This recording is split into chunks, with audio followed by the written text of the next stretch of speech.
وزارت اطلاعات همه جا دنیا همینه دیگه. الان هم حالا شاید کم رنگ‌تر شده باشه اینا. وزارت اطلاعات پوشش لازم داره برای جمع آوری اطلاع، چه در داخل چه در خارج. یعنی مثلا ما که یه مأمور اطلاعاتی نمیفرستیم بره فرض کنید که آلمان یا روسیه یا آمریکا بگه خب من از وزارت اطلاعات هستم لطفاً اطلاعاتتون رو به بنده بدید.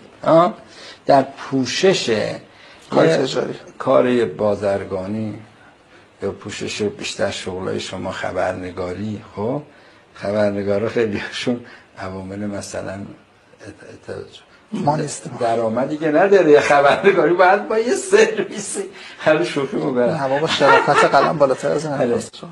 من قبول دارم، ولی بالاخره این پوشش لازم داره. اطلاعات هم شرافت داره، بی شرافتی نیست. برای کشورش کسی بخواد کار بکنه